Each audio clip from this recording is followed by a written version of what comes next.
Hey, everybody. Welcome to Let's Fix Work. I'm Lori Rudiman. On today's episode, I speak with Shawn Madden. He is the founder and CEO of a business called Corp. That's right. You heard me, Corp.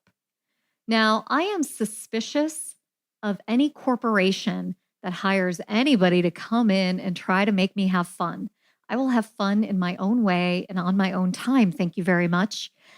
But as you'll hear in the conversation with Shawn, it's not really about corporate forced fun. He comes into companies and he does do team building, but he has a passion and a purpose and a focus on helping people form friendships. And he brought his evidence to this conversation. Friendships make work better, and we fix work by connecting with one another on a human to human level. So sit tight, everybody. We'll be right back with Shawn Madden and Let's Fix Work. Work is broken. So is the way you think about it.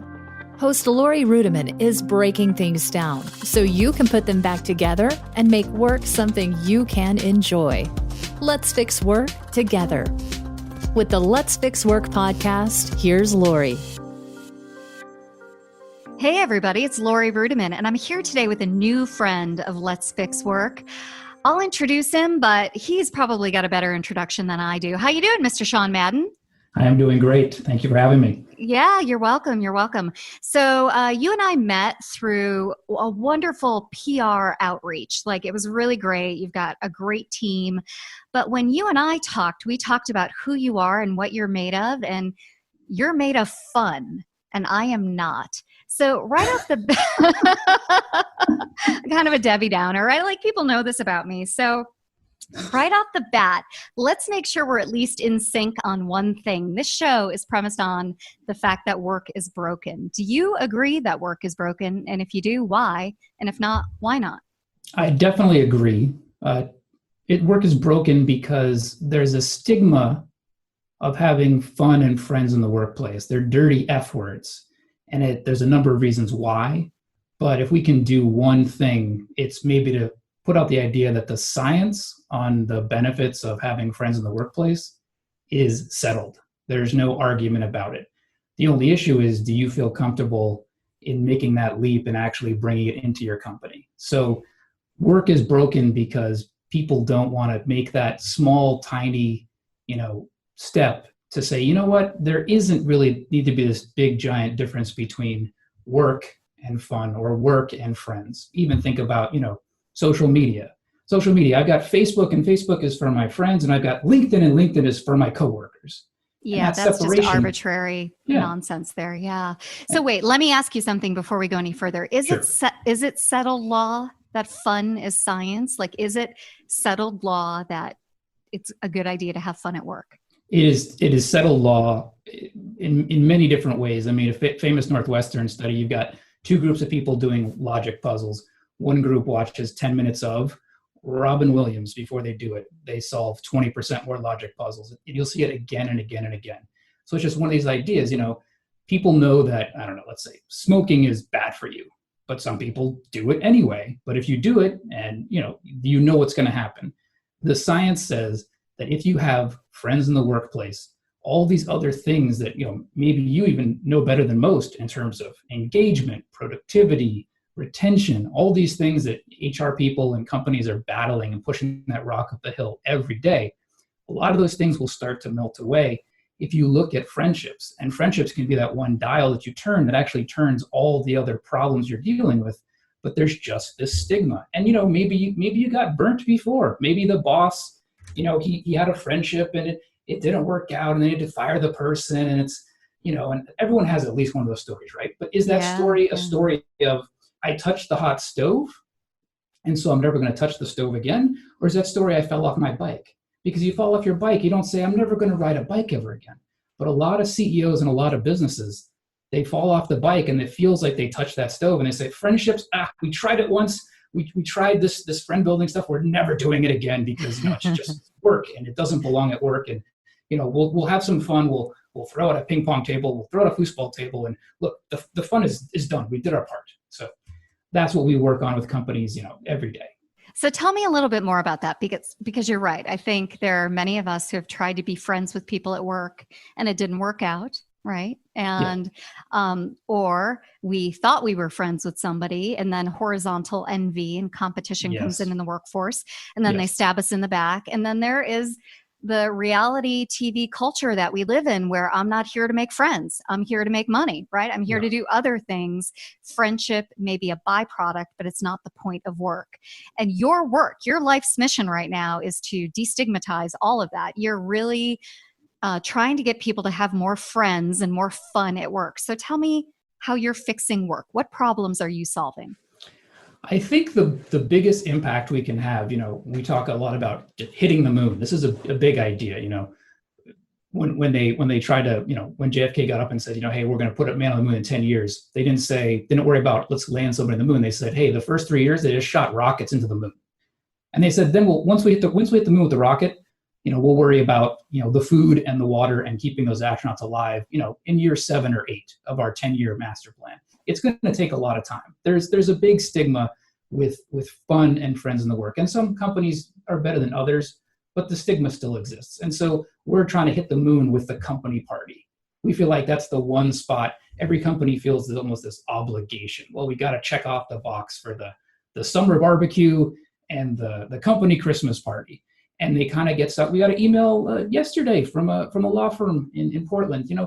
We throw a party and every year, and people stay stuck in the same silos, and they in some cases they lack a little bit of confidence.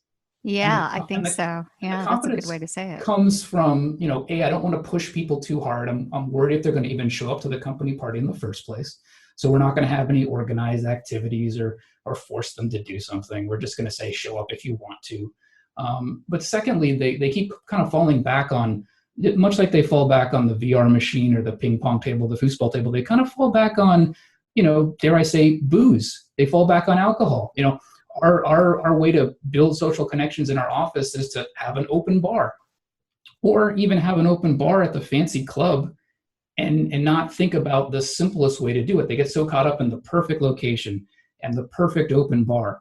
And the science kind of says that just having drinks and talking to somebody face to face, especially with some of these high tech companies, that's where we love to try and shine. Not just the company party, but bring me your shy people, bring me your introverts, bring me your nerds. That's the challenge. That's where we love it. Bring me your introverted CEOs. I'm an introverted CEO.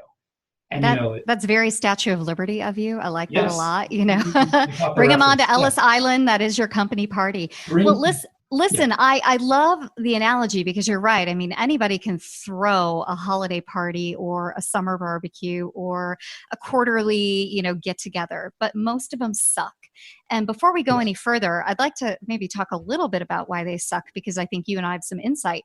From an HR perspective, when I worked in human resources, I was worried that somebody was going to do something stupid that would get the company sued. But of course, we served alcohol. You're absolutely right. So we made it less fun by giving you 2 drink tickets. That's it. And so it was a work event. We let people know you didn't necessarily have to go, because we're not going to pay you to be there, right? But if you do come, you're kind of obligated to go from like a social perspective. But if you come, you can't have too much fun. You can only have 2 drinks. So, I mean, already this sounds awful. Why would anybody go to this thing? In fact, I never drank and had fun at a holiday party until a couple of years ago when I went to my husband's holiday party. And I told him all night long, I better not have a drink in my hand. I want to know what this feels like. I want to get hammered at this party. And I did. I got incredibly hammered. I invited myself to some other holiday parties, and I came home and fell a couple steps on our basement stairs.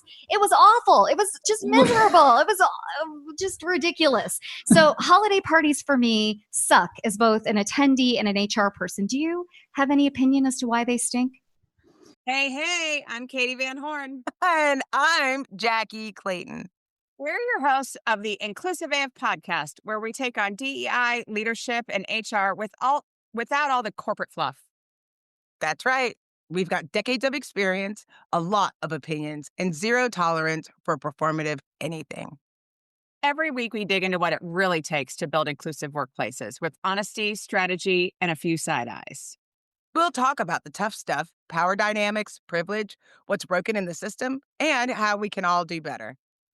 And don't worry, it's not all heavy. We bring receipts, laughs, and real talk from people actually doing the work. Think of it as your weekly dose of truth, tips, and a little tea to help you lead with intention and show up for your people. So if you're ready to push past the buzzwords and get into the actual work of inclusion, You're in the right place. So subscribe to the Inclusive AF podcast. new episodes drop every week. Catch us on Spotify, Apple, or wherever you get your podcasts. We'll be here breaking it down one inclusive convo at a time. they they stink because companies don't have the either the confidence or the wherewithal to say we need to do something more than just the 2 drink tickets, and that's where it starts. And again, if you throw a holiday party, like there's some companies that don't throw parties at all, so don't feel bad about that. Yeah, right. But it's just on this mission, it's just a missed opportunity.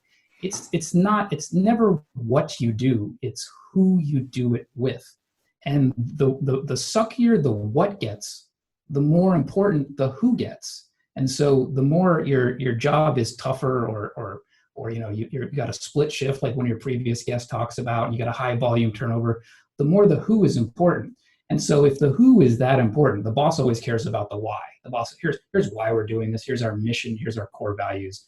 But the employees, I think, in my opinion, care about the who.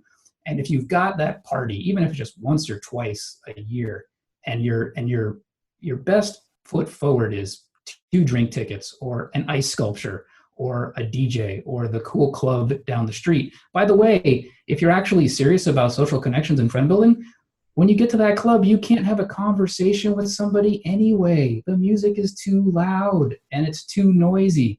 That's every networking event, by the way. It's always too loud to talk to somebody. So Yeah. what are you doing to change that? I mean, you're swooping into companies. You're trying to really, I'm going to use a word I hate, disrupt, right? You're trying to disrupt the party scene, whatever. I mean, you are. So you're trying to make parties better, but you're trying to forge meaningful connections, right? So how do you do that? Because I think my premise is no matter what it is, it's still work. And it's still going to suck. But I know you disagree with me.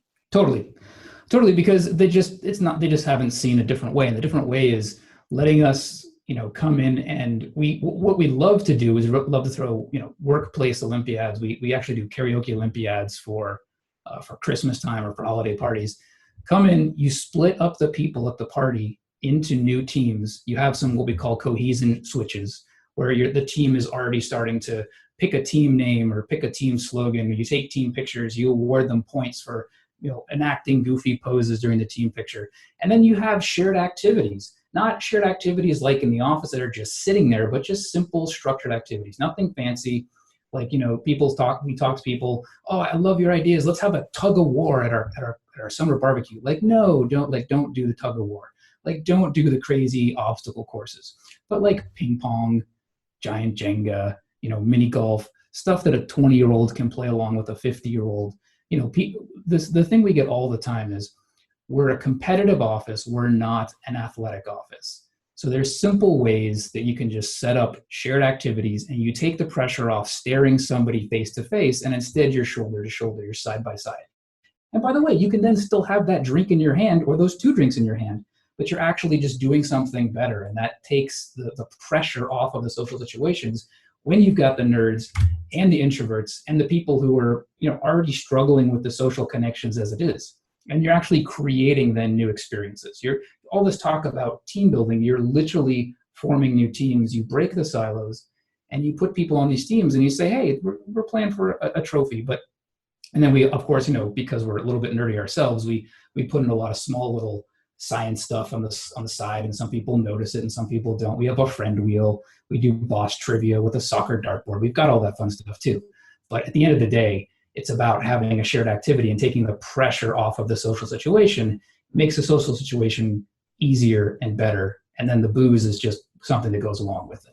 Yeah, I definitely play mini golf a lot, and I do it better when I've been drinking. So I'm just going to throw that out there. Yeah. So, well, I need to tell you something about me that you probably don't know. And are you ready for this, Shawn? I'm ready. Is this about you didn't know? This is something about me that you don't know. Okay. And I didn't tell you in the pre-show. I used to have a website, and it was called team building is for suckers. All right. And I still own the domain because I think it's a good book. Okay. And I really wrote about some of the team building activities that I'd been through in my career in human resources, and how the only goal, even when we told people that it was for friend building and for fun, was to make people more productive so that they worked harder, complained a lot less, and made the company more money. So that was the perspective of human resources back in 2004, 2005 through 2007. And I still can't shake the fact that most companies only do things to make money, right? And so when I see an organization putting forward a great event and saying, trust us, it's cool to build friends, it's hard for me to trust it. Do you get that? Do you get that about me? Because I've seen that it's only there for the sake of profitability. I don't know. You have any reflections on that? I understand the skepticism. We get it every day with companies. We get it every day with CEOs. We get it every day with companies. We say, hey, we've got this cool event. And they say, well, just, like, can you just rent us some games? Like, can you just bring a bouncy house and just like a cornhole board and just like leave us alone? So I understand it. But the profitability is going to come after you deal with stuff that nobody's been able to fix yet, which is the loneliness, which is the lack of friendship. And so people are so focused on the mission. Can you fall in love with our mission? Well, can you like who you work with first? I think that's just good for society. That's going to have benefits, whether it's retention, whether it's creativity, whether it's creation, whether it's, the thing we come back to a lot is just the idea that have you ever had a best friend, and the first time you met them, you thought they were the biggest jerk in the world? Yeah, I have had that. Right. If that exists in life, some people, we talk about this sometimes, we call those Abe Lincoln friends. Abe Lincoln says, I do not like that man, I must get to know him better.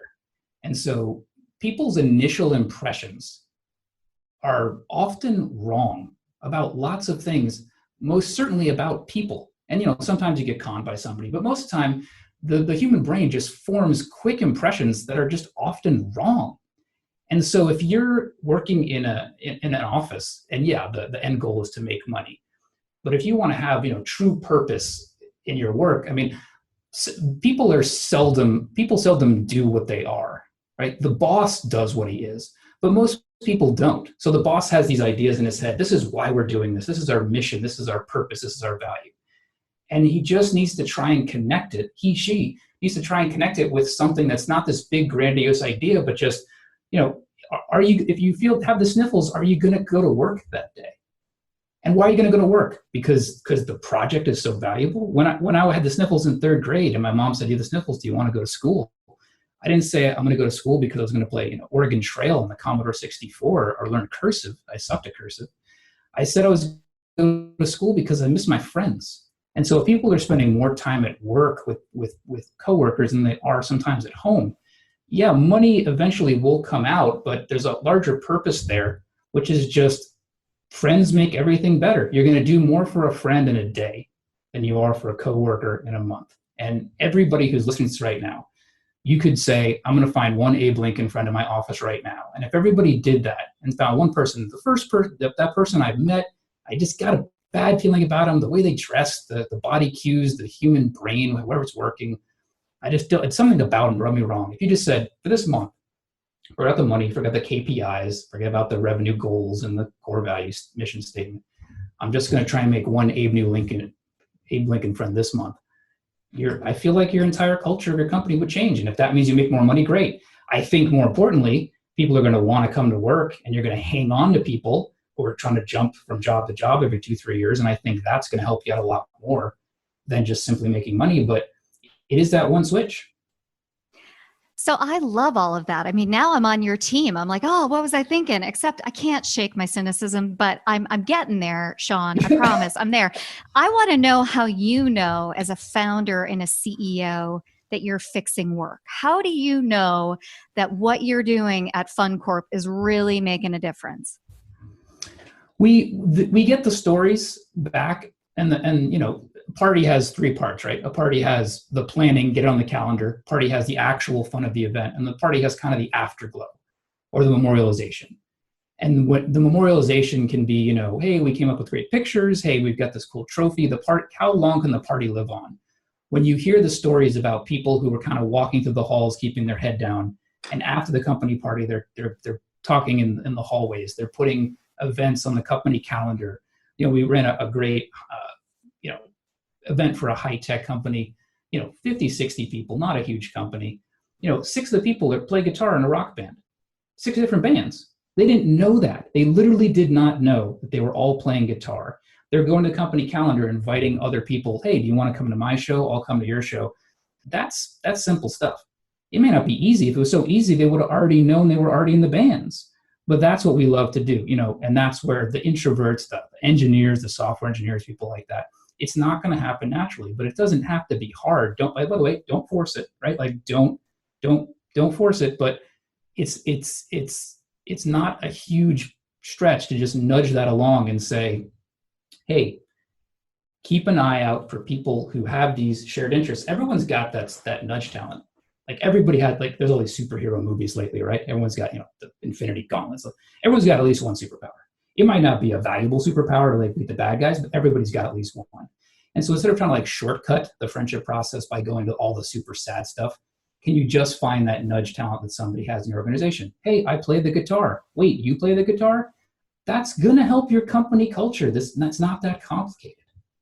Well, I am definitely inching along on the fun wagon, like I'm there. And maybe in the second half of the show, we can talk a little bit more about your story, what you like about the current state of the workforce, and whether or not you're optimistic and pessimistic about the future of work. So sit tight, Shawn, and sit tight, everybody else. We'll be right back with more Let's Fix Work. Hey, are you ready to podcast like a pro? Then you need a secret weapon, someone who can make it easy, where all you have to do is show up and be the host. At One Stone Creative, that's what we do. Everything. Yeah, everything. Imagine, every time you sit down to record, you know what your topic is. You want a script? We can do that too.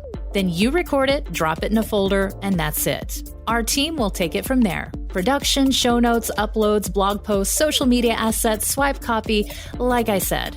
Everything. Book a call with the podcast strategist today. Just go to onestonecreative.net/podcast. That's onestonecreative.net/podcast. And we'll take it from there. Hey, everybody. Welcome back. It's Lori Rudiman, and I'm here at Let's Fix Work with my friend, Shawn Madden. Shawn, how you doing? Great. Having some fun. Good. Okay. Now, how many podcasts have you done before coming on my show? I think I've done 4. So this is big number 5. The confetti falls from the sky now. I think so. We need we need a cannon or a gun. Well, you're doing great for someone who's only done 4. I mean, I've done 15 of these episodes right now as of this moment, and they're getting better and better. But thank you for helping me, being an early guest and improving my own podcasting skills. I really appreciate that. Hey, I'm glad to help. I'm a referee by trade, so hopefully I've got a little more experience with the communication side. Good. I do enjoy listening to your podcast too. It's great, especially Eric Barker. Oh, Eric Barker was amazing. Yeah, he was really great. Good. Yeah. I've heard more feedback on that show, both good and bad, because a lot of people found it infuriating because some of the science that he mentioned didn't mesh up with their emotional experience. And in listening to you, some of the science that you're describing doesn't mesh up with my emotional experience. So yeah, I have some empathy for that. Yeah. So I want to know who you think is getting work right in 2018. What do you see that you like? Have you ever been to a webinar where the topic was great, but there wasn't enough time to ask questions or have a dialogue to learn more? Well, welcome to HR and Payroll 2.0, the podcast where those post-webinar questions become episodes. We feature HR practitioners, leaders, and founders of HR, payroll, and workplace innovation and transformation, sharing their insights and lessons learned from the trenches. We dig in to share the knowledge and tips that can help modern HR and payroll leaders navigate the challenges and opportunities ahead. So join us. One idea we're really pushing forward is the idea that, do you even need to leave the office to have a good party? And I love the bosses who are confident enough to say, you know what, we don't need to go to the fancy restaurant down the street. We're going to have a party inside the office. We've got an empty conference room. We've got an empty cubicle farm. Let's do it right here. I mean, we got an email yesterday from a financial services company saying, that was the most fun we've ever had in the office. And then of course you had to qualify it and say, and also maybe even outside the office. Again, there's that split between like, fun is okay and not okay, and work is okay and not okay. But bosses that say, hey, we're not going to throw the party at 6 o'clock at night. We're not going to throw the party on a Saturday afternoon. We're going to take 3, 4, 5 hours off on a Tuesday, on a Thursday, because this is that important. And we're not going to worry about the perfect location and the perfect club and the perfect restaurant. We're going to throw the party inside the office. I mean, think about the context of that. If you have to keep going outside of your office to have a party and have fun, you're basically saying that your office is not fun. And so if you have the confidence as a boss to say, number one, we're going to have the party inside the office. Number two, we're going to do it at 1 o'clock in the afternoon. Number three, and perhaps most importantly, I'm going to actually show up to the party. And executives and bosses like, hey, you got to come to the party. And if you executives come to the party, you also then can't hang out in your little group in the corner and talk about executive stuff too. But coming to the party and interacting and not just racing around and trying to figure out if there's enough veggie burgers and drinks and things like that, but actually being at the party and engaging with people. I think those are the bosses that get it. They're not afraid to. We had a boss at a party a couple weeks ago, and he just blew Giant Jenga in front of his entire office. He literally lost the championship of Giant Jenga, like in front of everybody. And that's cool because the boss, you talk about servant leadership. How about servant blowing the Giant Jenga championship, right? Like that's what he did.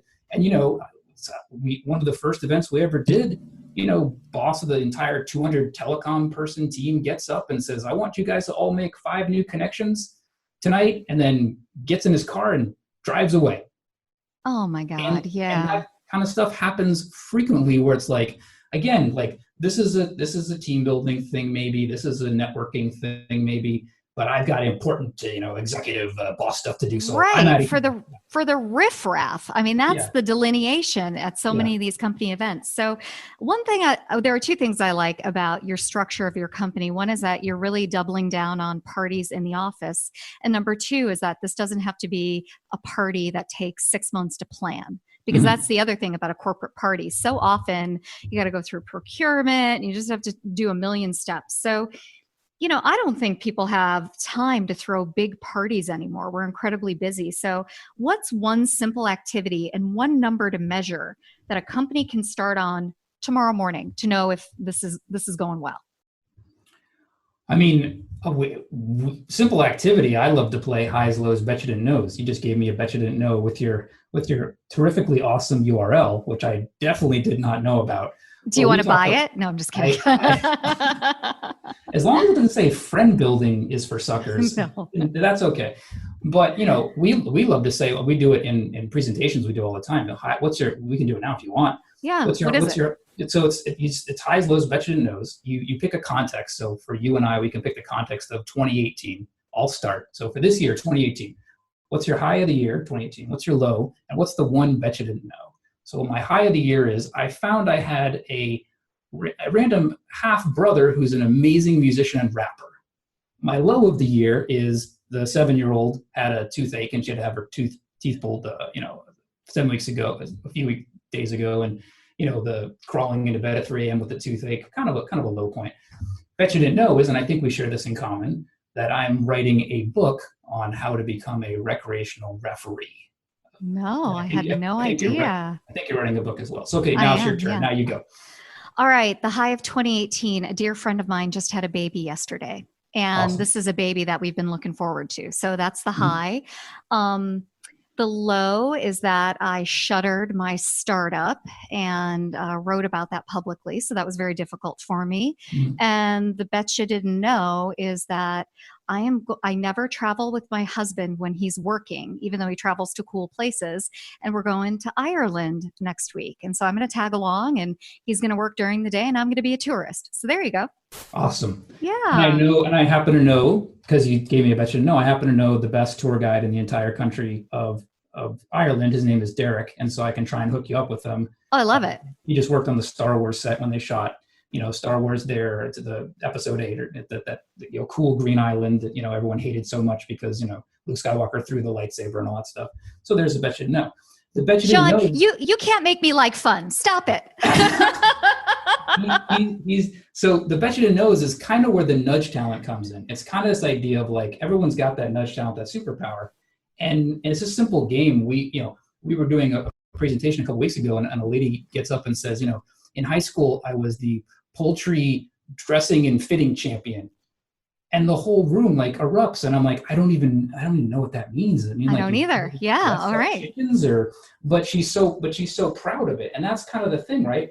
People are underestimated, they're unheard. If you can bring out those nudge talents, those bet you didn't knows, a lot of times that comes out. To get to your second part of your question about the metric, we think one great metric, again, keep things as simple as you can.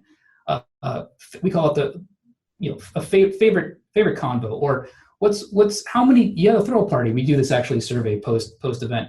How many meaningful conversations did you have with somebody you rarely interact with? If you want one metric for if the party went well, that's one. If you want to keep things as simple as possible, have two people in your company who don't know each other have a meaningful conversation. That's it. Can you track that on a chart? We talked about Abe Lincoln friends. You talked about the ping pong table and the foosball tables. Those aren't bad inherently. A ping pong table is kind of cool because ping pong is kind of cool. But how many new friendships got started at the ping pong table? How many events did you schedule at the ping pong table? How many Abe Lincoln friends were created at the ping pong table? So, having the perks and just the toy sits there and it's like, toy, do your work is the same as alcohol, do your work, as opposed to, can you measure, hey, there's two people who barely knew each other. We talk about the 5 phases of friendship a lot. You've got, coworker, acquaintance, friend, good friend, and mega friend. The science says you're unlikely to have a best friend at work. We call them mega friends because best friend sounds somewhat exclusionary. Like I can only have one best friend versus I've got 2 mega friends. One of my mega friends is an Abe Lincoln friend. The first time he met me, he thought I was the biggest doofus he's ever seen in his life. But if you can just move somebody from phase 1 to phase 2, that's progress. You're moving from an acquaintance, from a coworker to an acquaintance, or from an acquaintance to a friend. That's progress. Don't worry about creating 16 best friends and 23 good friends. It's not going to happen. But if you can just nudge that process along by saying, here's 2 people who barely know each other, and they just went up one level. They went from coworker to acquaintance. That's progress. That's real. That's something you can track. Every day you can buy people lunch. You don't even need to have a big, huge party. You can buy people lunch. Hey, you and you, we're paying for lunch. I've seen great high-tech companies do that. And you go and you run the numbers. We have this little thing called the friend quiz, 4 or 5 questions. The numbers there, you can see it. If a company's got a good friend factor, it jumps off the page at you.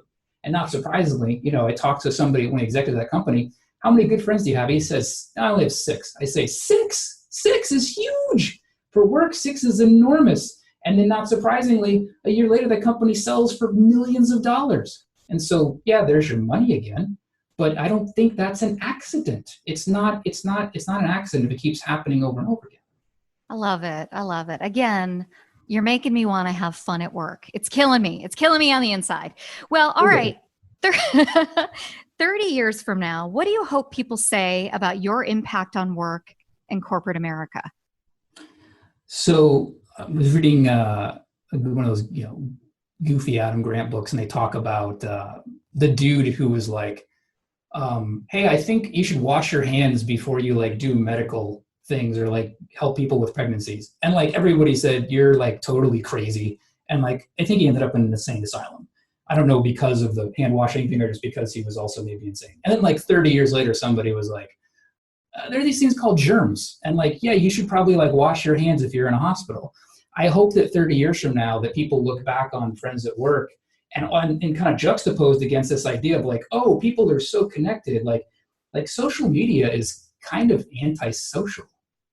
And so, I've got all these, I got 1,000 friends on Facebook. Well, okay, how many good friends, how many mega friends do you have? I hope 30 years from now, people look back and say, man, this was so obvious. It was staring us right in the face. How did we miss this? How did we think that, investing in better food to give away in the cafeteria or, investing in a fancier ping pong table, how did we think that was going to get done when every other aspect of our life tells us, from vacations to life experiences, that it's always better with a friend? How did we miss this? And yeah, there could be some situations where it might go wrong, but the benefits outweigh the downsides. And I hope that 30 years from now, people look back like that guy who was called a crazy loon for, saying you should wash your hands in the hospital. Hope they look back and say, man, working side by side with a friend just makes work better, because working side by side with a friend makes life better. That is so beautiful and well said. Oh, I'm so close to flipping on fun. Well, before I admit that I'm having fun, why don't you tell people how they can reach you? What's the best way to find you and find what you're all about? We blog all the time about our stories at funcorp.biz. So fun for your corporation, funcorp.biz. And you can always reach me at Shawn, SHAWN, at funcorp.biz. So we're always posting stories about, parties we've just thrown. We talk about books we've just read, about the science of friend building and things like that. So funcorp.biz is the best way to get a hold of us. That's great. Well, listen, Shawn, it's been a real pleasure having you on the show. And thanks for being persistent and fighting the good fight and indulging all of my cynicism. Hey, we love it. And, it's gonna take a while. We need your help, and if you have a story of a Abe Lincoln friend, tag us on the gram, let us know, because they're out there, and maybe 20, 30 years from now, you'll be like, oh yeah, he might've been right about that. All right. I promise I will. Well, listen, thanks again for your time, and everybody stick around. We'll be right back after the break. You know, I love to brag about my friends. I also like to listen to them. And right now I'm listening to Jennifer McClure, host of the Impact Makers podcast. Jennifer is connecting with leaders across all industries to figure out how to make a difference at work and in the world. Here's what she's got going on. I believe strongly that each of us has the ability and the opportunity to positively impact people through our work and through how we choose to live our lives. The truth is that you've already impacted people in this world, even if you haven't been trying. I love what Jennifer has to say. And if you like what you're hearing right here on Let's Fix Work, you'll love what Jennifer's talking about on Impact Makers. So go to jennifermcclure.net/iTunes and subscribe today. Hey, everybody. Welcome back. I hope you enjoyed my conversation with Shawn Madden. Now, you heard how suspicious and skeptical I was during that conversation, but that man won me over. So please go to our show notes and please find Shawn, connect with him on LinkedIn, go to his website, invite him in to talk about how to enhance the employee experience within your organization. And while you're connecting with Shawn, don't forget to connect with me at L. Rudiman and Let's Fix Work. Let's Fix Work is a production of One Stone Creative, Audra Casino, Megan Doherty, and Gerson Laflèche. Well, I got it almost. They are my friends and they make work fun. Now, if you like what you've heard, please rate us on iTunes, Stitcher, Overcast, Spotify, wherever you get your podcasts, and give us 5 stars. Please subscribe, like, share, do all that kind of good stuff that we do in this economy. And while you're at it, connect with me at hello@letsfixwork.com. I would love to hear from you. Now, that's all for this episode. I hope you enjoyed it. We'll see you next time on Let's Fix Work. Thank you for listening to this episode of Let's Fix Work. Wouldn't you love to get your hands on Lori's no-holds-barred, honest HR handbook for employees and pros alike? Download it for free at lorirudiman.com/DIYHR.